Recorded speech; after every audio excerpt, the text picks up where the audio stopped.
তবে হাসিনা এই ভুল জীবনেও করতো না, কিন্তু ভুলটা কোথায় যায় করছে।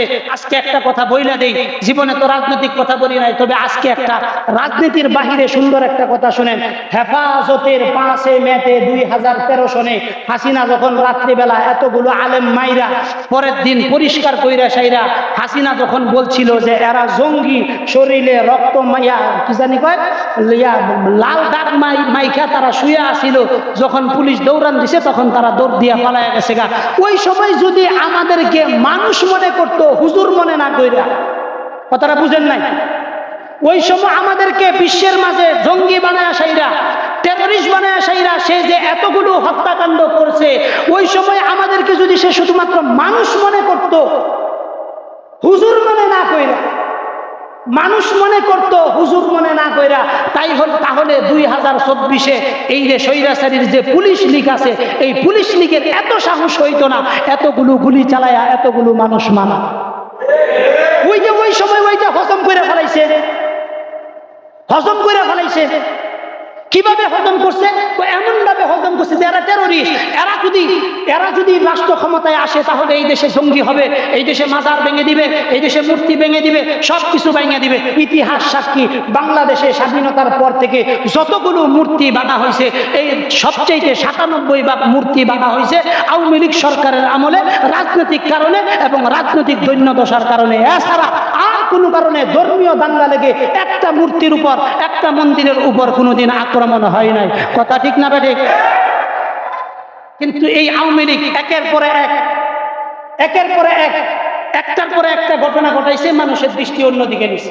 13 সালে হেফাজতের কালো রাত্রিতে মানুষগুলো মারার পরে যখন আমরা কথা বলারও সুযোগ পাইছি না, ঠিক এমন সময় আমাদের এই যে সাবেক স্বাস্থ্যমন্ত্রী ছিল, বাণিজ্য মন্ত্রী, এই যে টাঙ্গাইলের কি জানি ডক্টর আব্দুর রাজ্জাক, দাঁত খিলখিলে বলছিল হেফাজতের জঙ্গি বাহিনীদেরকে 1 ঘন্টার ভিতরে আমরা তাড়াই দিছি। তার ভিডিও আছে, এটা দেখবেন।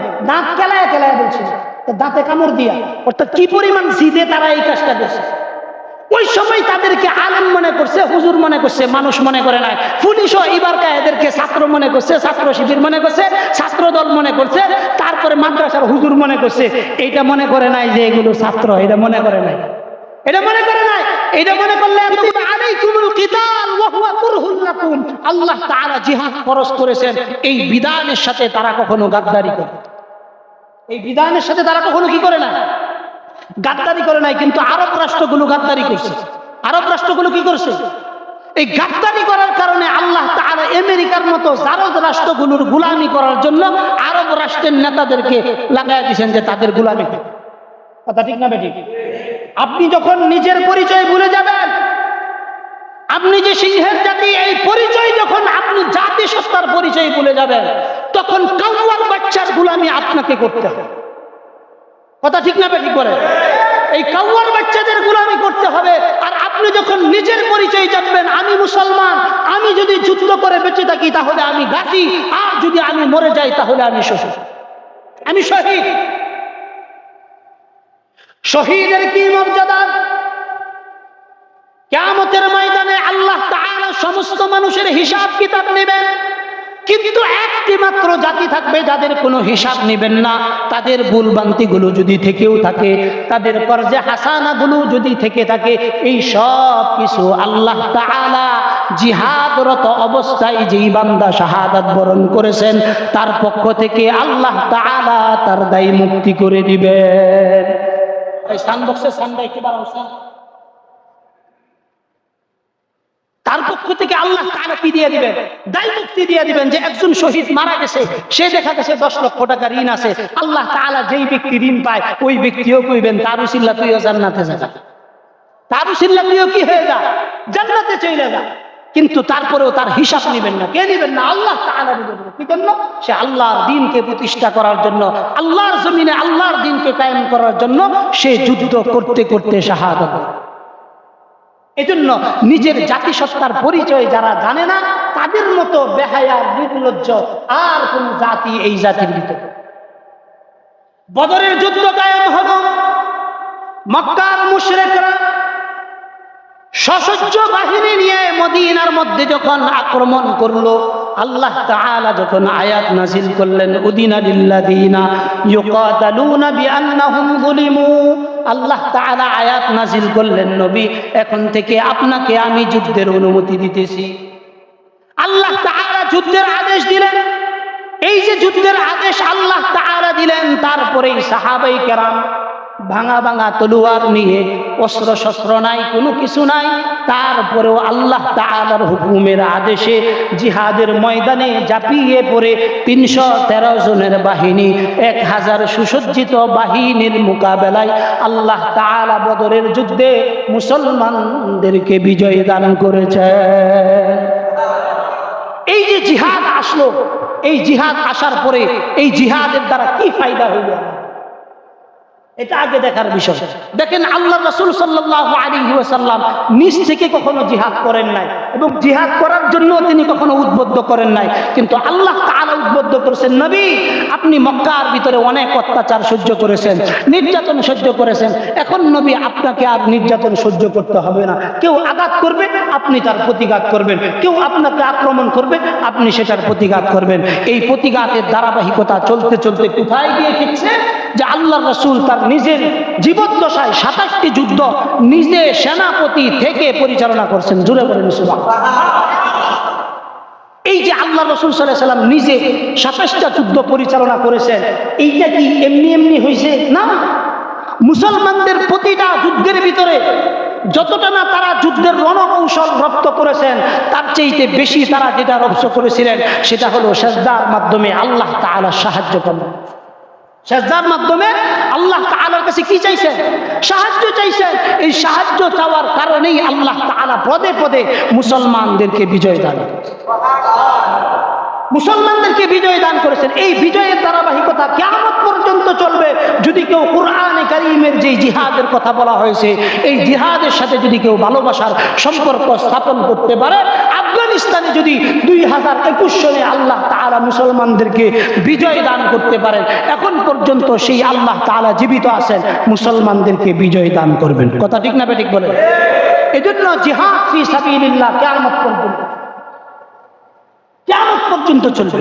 আমরা আজকে আলোচনা করব কয়েকটা বিষয়ে, জিহাদের কয়েকটা সেক্টরে আমরা আলোচনা করব। প্রথম আমরা আলোচনা করব জিহাদ কোন কোন কারণে ফরজ হয়।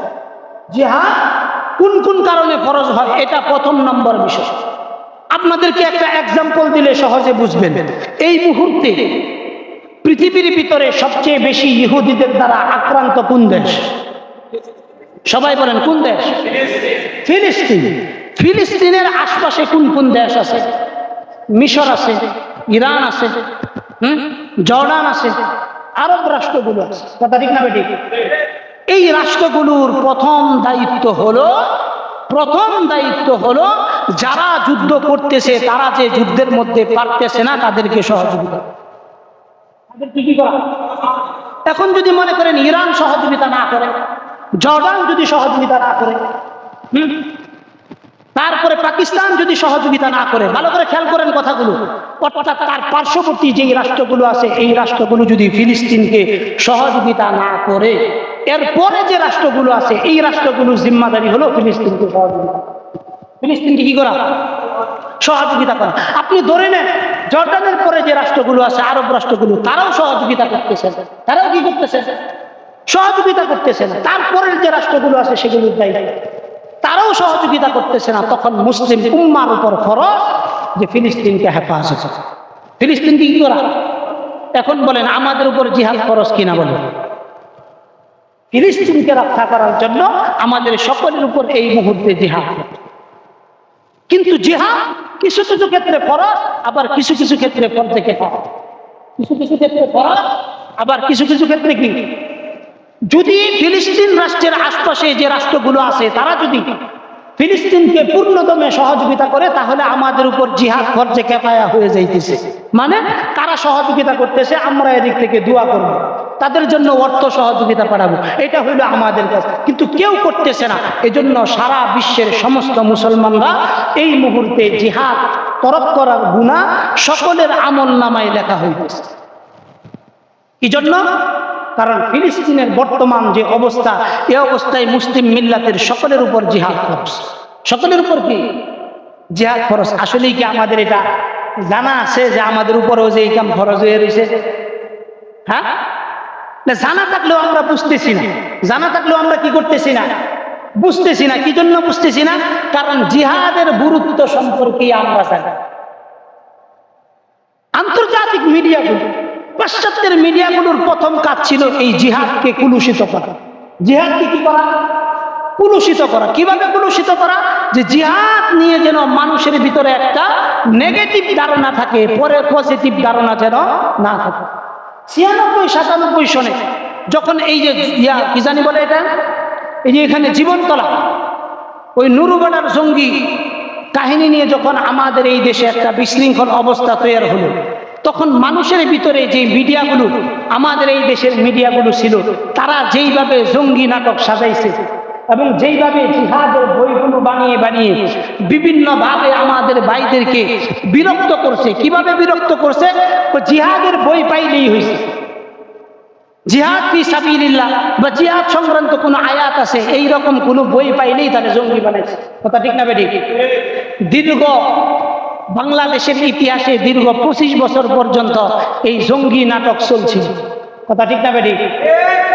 এই জঙ্গি নাটক চলতে চলতে জঙ্গি নিয়ে তারা এই ভঙ্গি করতে করতে একটা সময় দেখা গেল যাদেরকে তারা জঙ্গি নাটক বানায় আসে এরা এত কিছু করতেছে, অরিজিনালি এদের মধ্যে কেউ জঙ্গি নেই। এদের মধ্যে কি না? কোনো জঙ্গি নাই।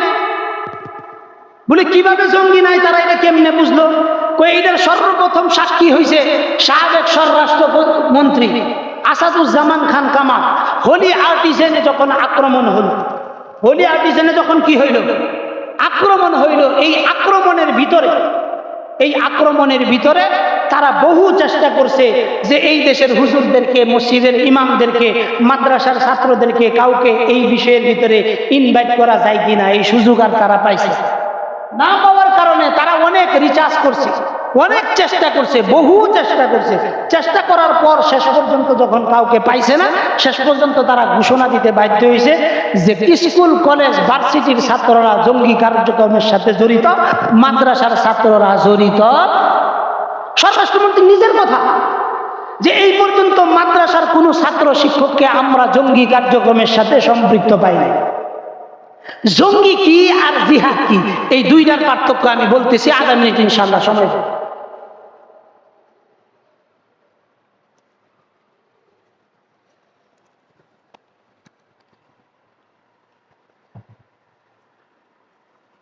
জিহাদ হলো আল্লাহ তাআলার পক্ষ থেকে সারা পৃথিবীকে নিরাপত্তা দিয়ে বেষ্টনে রাখার মতো, অর্থাৎ যেখানে সন্ত্রাসবাদের আখড়া তৈরি হবে ওটাকে ধ্বংস করার জন্য জিহাদ ফি সাবিলিল্লাহ আসবে। জিহাদ ফি সাবিলিল্লাহ আসবে। আজকের দিনে আমেরিকা এই যে দীর্ঘ 21 বছর 20 বছর আফগানিস্তানের উপর যে আক্রমণ করছে, এটা কি সে সন্ত্রাসী কার্যক্রম করছে না? বলেন, সন্ত্রাসী কার্যক্রম করছে না? আচ্ছা, ইহুদিবাদী জায়ানরা, হারামজাদা ইসরাইল ফিলিস্তিনের উপর যে আক্রমণ করতেছে, এটা কি সন্ত্রাসবাদ না? কিন্তু এটা কি কখনো তারা এইভাবে প্রচার করে? ইউক্রেনে যখন রাশিয়া আক্রমণ করলো, তখন আমেরিকার পররাষ্ট্রমন্ত্রী নিজে বলছেন এটা আফগানিস্তান না, এটা ফিলিস্তিন না, এটাই ইউক্রেন, এটা আমাদের জাতি ভাইদেরকে মারা হইতেছে, এটা সহজে ছাড়া যাবে। কথা ঠিক না বেঠিক? তখন আমরা বলেছিলাম যে একটা নিরীহ রাষ্ট্র ইরাককে ধ্বংস করলা, ফিলিস্তিনকে ধ্বংস করলা, আফগানিস্তানকে ধ্বংস করলা, তখন তো জাতি ভাই হিসাবে তাদেরকে কখনো মূল্যায়ন করো না, তাদেরকে কখনো ধরো নাই। আজকে যখন রাশিয়া ইউক্রেনকে ভালো করে চাইপা ধরছে, রক্ত যখন ধরতেছে, এখন বুঝো যে নিজের মুখ খালি হইলে কেমন লাগে। এখন তারা রাশিয়াকে কি করতেছে? রাশিয়ারে বলতেছে রাশিয়া সন্ত্রাস। অথচ সারা পৃথিবীতে সমস্ত সন্ত্রাসের জন্মদাতা হলো আমেরিকা, এবং আমেরিকা সারা বিশ্বের ভিতরে সকল অশান্তির মূলে হইল এই আমেরিকা। আমেরিকা সবসময় একটা কথা বলে, আমাদের মুসলিম সংখ্যাগরিষ্ঠ রাষ্ট্রের কিছু নেতা যারা হক কথা বলতে অভ্যস্ত, যারা হক পথে চলতে অভ্যস্ত, এই সমস্ত নেতাদেরকে তারা টেররিস্ট হিসাবে আখ্যায়িত করে। কেমন ভাবে আমাদের এই দেশেও একজন নেতাকে টেররিস্ট হিসাবে আখ্যায়িত করে রেখেছে, তার নাম হলো আল্লামা মামুনুল হক। তাকেও আন্তর্জাতিকভাবে টেররিস্টের লিস্টিতে, এই যে স্বৈরাচারী যে সরকার ছিল ইতিপূর্বে, সেই সরকার লিস্টি করে গেছে যে মামুনুল হক হইল টেররিস্ট। মামুনুল হক যদি টেররিস্ট হয়, তাহলে হেফাজতের রাত্রিতে 5 মেতে এই দেশের হাজার হাজার আলেমদেরকে যারা হত্যা করলো, নির্বিচারে ঘুমন্ত তাহাজ্জুদ পড়া আলেম ওলামাদেরকে যারা হত্যা করলো, এরা কি ফেরেশতা নেমে আসছিল? এরা আন্তর্জাতিক সন্ত্রাসী। এজন্য দেখবেন কোন সন্ত্রাসী নিজেদেরকে সন্ত্রাস বলে না, কোন সন্ত্রাসী নিজেদেরকে সন্ত্রাস বলে না।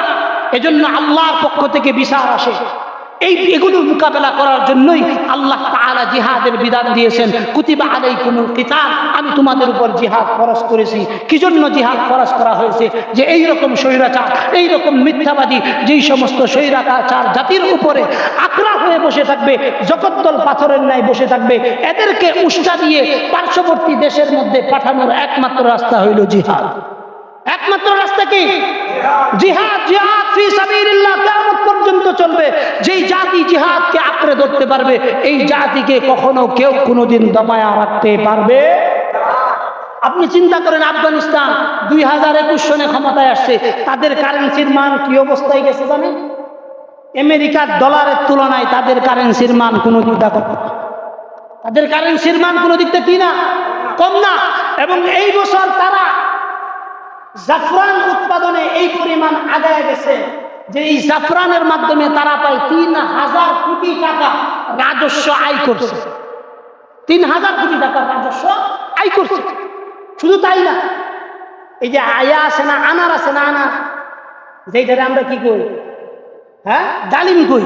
এই ডালিম যেই রাষ্ট্রের ভিতরে সবচেয়ে সুস্বাদু হয় সেটা হলো আফগানিস্তান। সেটা কি? আফগানিস্তান। এই বছর ওখান থেকেও প্রায় 2 থেকে 2500 কোটি টাকা মার্কিন ডলার তারা রাজস্ব আদায় করছে শুধুমাত্র এই আনার বিক্রি করে। শুধু এইটা না, যেই সমস্ত অঞ্চলগুলোতে আফিমের চাষ হইতো, গাঁজা রোপণ হইতো, গাঁজা আফিম এগুলোর চাষ হইতো, ওই জায়গাগুলো আফিম যখন সরকারিভাবে নিষিদ্ধ হয়ে গেল, সঙ্গে সঙ্গে তারা ওই জায়গাগুলোতে এই জাফরান চাষ করতে লাগলো। কি করতে লাগছে? জাফরান চাষ করতে লাগছে। এবং পাকিস্তান এবং আফগানিস্তানের সীমান্তবর্তী যে এলাকাগুলোতে লক্ষ লক্ষ কোটি কোটি হেক্টর জমি আছে, এই জমিগুলো থেকে পানি আসার জন্য তারা যে একটা সেচের ব্যবস্থা করতেছে, এই সেচের ব্যবস্থা শুনলে আপনি আশ্চর্য হয়ে যাবেন।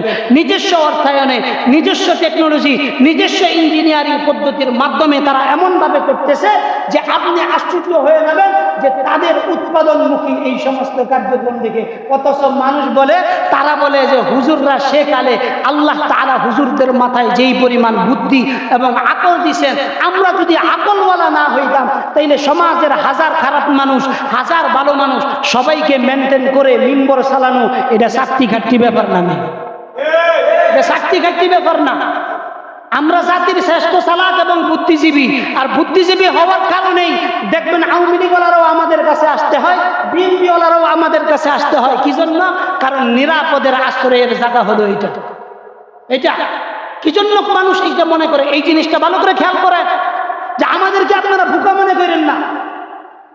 এই হুজুররা, ভালো করে খেয়াল করেন, এই হুজুররা মাত্র 3 বছরের ভিতরে রাষ্ট্রের অবস্থা কি করছে।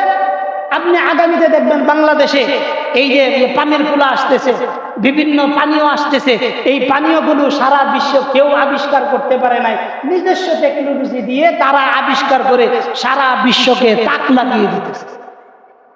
তাক লাগিয়ে দিতেছে।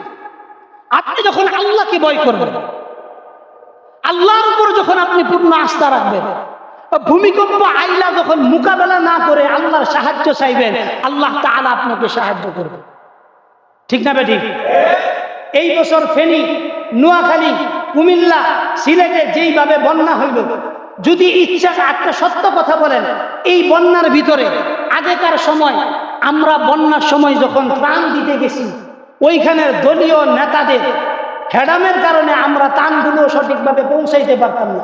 কিন্তু এবারটা কি হয়েছে, আগে মানুষ নেওয়ার জন্য সিরিয়াল ধরত, এবারটা টিএসসিতে দেখছেন মানুষ দেওয়ার জন্য সিরিয়াল ধরছে। কথা ঠিক না বেঠিক? হ্যাঁ।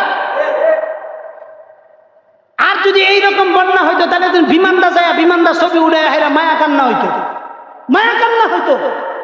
যে আপনজন হারানোর ব্যথা আমার চাইতে কেউ ভালো জানে না। বাংলাদেশের ভিতরে সবচেয়ে বাজে একটা ডায়লগ হয়েছে এইটা, সবচেয়ে বাজে এবং কুরুচিপূর্ণ ডায়লগ। এই ডায়লগটা এইরকম বিরক্তিকর একটা ডায়লগ হয়েছে যে আপনজন হারানোর ব্যথা আমি বুঝি, অর্থাৎ এর চাইতে হটকারিপূর্ণ আর ডায়লগ একজন রাষ্ট্রপ্রধান হিসাবে আর কেউ দেয় নাই, যেইটা ইতিপূর্বের জন দিয়া আমাদের সাথে সবচেয়ে বেশি বেইমানি করছেন। যিনি আপনজন হারানোর ব্যথা বুঝেন তিনি কিভাবে আজমির মতো একজন ব্রিগেডিয়ারকে 10 বছর আয়নাঘরের মধ্যে আটকে রাখতে পারেন? কি পরিমাণ দুঃখের কথা, আপনি আশ্চর্য হয়ে যাবেন। ব্রিগেডিয়ার আজমি, যার বিবাহিত একজন স্ত্রী ছিল, 10 বছর অপেক্ষা করার পরে আজমির মা বলতেছেন তার ছেলের বউকে যে মা আমার ছেলে বেঁচে আছে কিনা আমি তো জানি না, তুমি আর কত তার জন্য ধৈর্য ধরবা, তোমার আমি অনুমতি দিয়ে দিছি তুমি বিবাহ করে ফেল। স্বামী জীবিত, স্বামী জীবিত, কিন্তু মা বাবা স্ত্রী সন্তান কেউ খবর জানে না। এই খবর না জানার কারণে স্ত্রীও অন্য জায়গায় বিবাহ বসে গেছে। এমন সময় স্বামীর মুক্তি মিলছে। ইতিহাসে এর চেয়ে জঘন্যতম আরো কি কিছু আছে?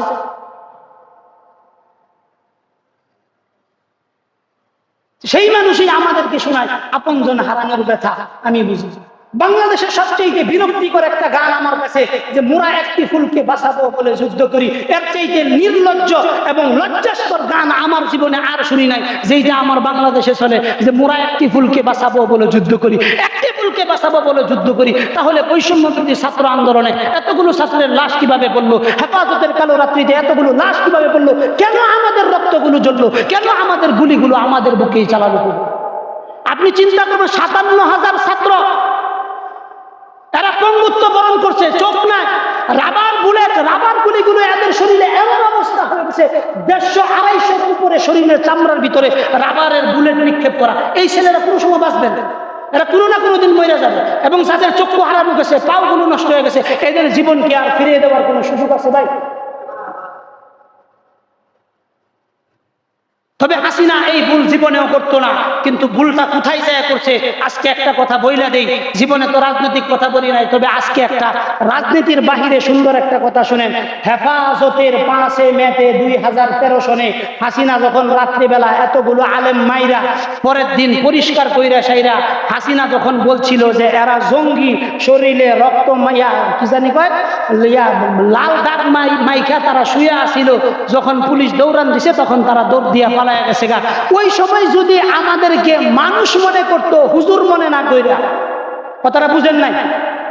ওই সময় আমাদেরকে বিশ্বের মাঝে জঙ্গি বানায় সাইরা, টেররিস্ট বানায় সাইরা সে যে এতগুলো হত্যাকাণ্ড করছে, ওই সময় আমাদেরকে যদি সে শুধুমাত্র মানুষ মনে করত, হুজুর মনে না কইরা, মানুষ মনে করত হুজুর মনে না কইরা, তাহলে 2024-এ এই যে স্বৈরাচারীর যে পুলিশ লীগ আছে, এই পুলিশ লীগের এত সাহস হইতো না এতগুলো গুলি চালায়া এতগুলো মানুষ মানা।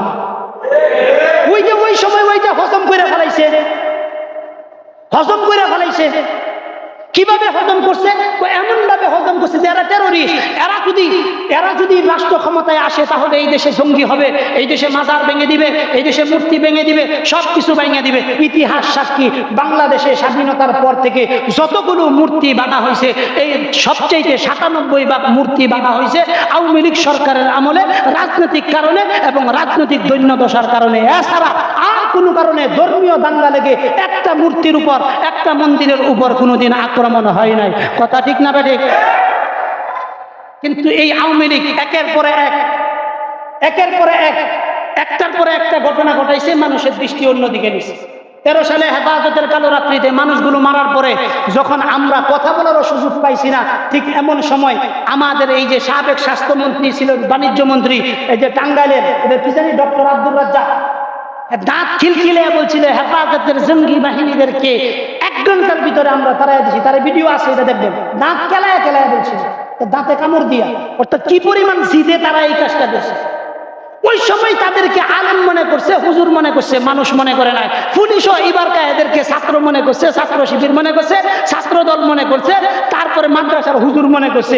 এইটা মনে করে নাই যে এগুলো ছাত্র, এটা মনে করে নাই, এটা মনে করে নাই। এটা মনে করলে এতগুলো গুলি চালাইতে পারতো না। আর এতগুলো গুলি চালানোর পরে যখন দেখলো যে এগুলো তো কাম সাইরেই ফেলাইছি, তখন দেখবেন এই যে গেছে না মুহররমের 10 তারিখ, এই যে গত মাসেই তো গেল। মুহররমের কয় তারিখ গেছে? 10 তারিখের আগের দিন কালা শাড়ি বইরা আমগর রাষ্ট্রের প্রধান তিনি প্রথম ডায়লগ এটা দিয়েছিলেন যে আপনজন হারানোর ব্যথা আমি বুঝি। সবচেয়ে বিরক্তিকর একটা কথা বলছিলেন। ইতিহাসে এর চাইতে জঘন্যতম মিথ্যা এইরকম স্বৈরাচার ফেরাউনদের কাতারে এদের নাম লেখা থাকবে যারা জাতির সাথে বেঈমানি করছে। আপনি আশ্চর্য হয়ে যাবেন, 17 বছরে আমাদের বাংলাদেশ থেকে 16 লক্ষ কোটি টাকা পাচার হয়েছে। 16 লক্ষ কোটি টাকা বাংলাদেশে 3 লাখ, অর্থাৎ 3 বছর রাষ্ট্র পরিচালনার জন্য যত অর্থ প্রয়োজন এই টাকাগুলো পাচার হয়েছে। আর আমাদেরকে বলা হয়েছে আমরা মধ্যমায়ের দেশে উপনীত হয়ে গেছি, আমাদের মাথা পিছু আয় $2,500। একবারে গাঁজা ঘুরি আলাপ। আমাদের মাথা পিছু ঋণ কত জানেন? প্রতি জনের পিছনে আমরা না হইলেও 3,87,000 টাকা আমাদের মাথা পিছু ঋণ। কয় লক্ষ? 3,87,000 টাকা কইরা আমাদের মাথা পিছু ঋণ রাইখা উনি বেড়াইবার গেছে। 3 লক্ষ। এটা মনে রাখেন, এটা মনে রাখেন, মাথা পিছু ঋণ। অর্থাৎ এই যে এই ঋণগুলো রেখে গেছেন, একটা সরকার আসলে আগামী 10 বছরের ভিতরে রাষ্ট্রকে সুন্দরভাবে পরিচালনা করবেন এই সুযোগ আনবেন। তা মেরুদণ্ড ভাঙ্গা হয়ে গেছে। এজন্য সাবধান, যারা দেশকে মহব্বত করে ভালোবেসে তাদের সাথে কখনো হটকারিতা নয়। দেশের সম্পদকে ভালোবাসা, দেশের মানুষকে ভালোবাসা, এটা সুন্নাহ। যদি আপনি এটার ভিতরে নিজেকে সম্পৃক্ত রাখতে পারেন, আপনি চলে যাওয়ার পরেও মানুষ আপনার জন্য কল্যাণের দোয়া করবে। আর যদি আপনি এটা না করতে পারেন, আপনি শুধু খালি জুলুম আর জুলুমের স্টিম রোলার চালিয়ে যান, তো মানুষ আপনার নাম স্মরণ করবে যেই রকম নাকি স্মরণ করবে। আমি তো এতটুকু বিশ্বাস করতে পারি যে ফেরাউনের নাম কি এই দেশে কেউ ফেরাউনের নাম রাখে? আবু জাহেলের নাম কেউ রাখছে দেখছেন? ভবিষ্যতে এমন কিছু মানুষ আসবে যাদের নামের সাথে নাম থাকার কারণে এইরকম নাম কেউ রাখতো না, রাখবে না, কারণ নিকৃষ্ট হয়ে যাবে। আপনি চিন্তা করেন, আজকে জাতির জনক বঙ্গবন্ধু শেখ মুজিবুর রহমান, যিনি আমাদের বাংলাদেশের রাষ্ট্রের স্থপতি, তাকে কেন অসম্মানী করা হয়েছে? এটার কারণটা কি বলেন তো? একমাত্র কুসন্তান জন্ম দেওয়ার কারণে। কথা ঠিক না পারি? নইলে বঙ্গবন্ধুর মুরালের ভিতরে হাত দিবে এই দেশে এরকম কোন বাবার ক্ষমতা আছে? কারো ক্ষমতা আছে? কি জন্য হাত দিল? একমাত্র শেখ হাসিনার অপকর্ম, স্বৈরাচারী চিন্তা এবং এগুলোর কারণে রাষ্ট্রের মানুষকে 17 বছর জিম্মি রাখার কারণেই একমাত্র মানুষ এই রকম আগ্রাসী ভূমিকা পালন করছে। নইলে আপনি রাষ্ট্রীয় ভবনগুলো থেকে কেন শেখ মুজিবুর রহমানের ছবি নামানো হবে? স্বাধীনতার স্থপতি তিনি, এই দেশের স্বাধীনতার মূল নায়ক তিনি। 7 মার্চের ভাষণ না হলে স্বাধীন 56,000 বর্গ মাইল আমরা পাইতাম না।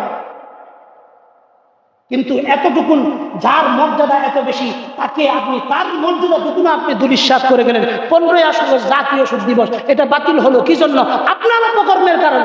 অথচ মানুষের ভিতরে এখন এই যে মানুষ যখন শেখ মুজিবের এই যে ছবিগুলো নামায় দেয়, সত্যিকার অর্থে তখন কষ্ট লাগে যে কি জন্য নামাইতেছে। এ বেচারার তো এই রাষ্ট্রের পিছনে একটা কি ছিল, অবদান ছিল। এই জন্য সন্তান, সুসন্তান যদি না রেখে যাইতে পারেন, কুসন্তান যদি জন্ম দেন, এইটা আগামীর জন্য আপনি মরার পরেও কবরে গালি পৌঁছানোর জন্য যথেষ্ট হতে পারে। কথা ঠিক না পারি? আল্লাহ তাআলা সবাইরে বুঝদান করুক, সুসন্তান রেখে যাওয়ার তৌফিক দান করুক। আগামী 21 তারিখ আল্লামা মামুনুল হক ময়মনসিংহ আসতেছেন, যাদের সম্ভব তারা যাইবেন ইনশাআল্লাহ। আগামী 21 তারিখ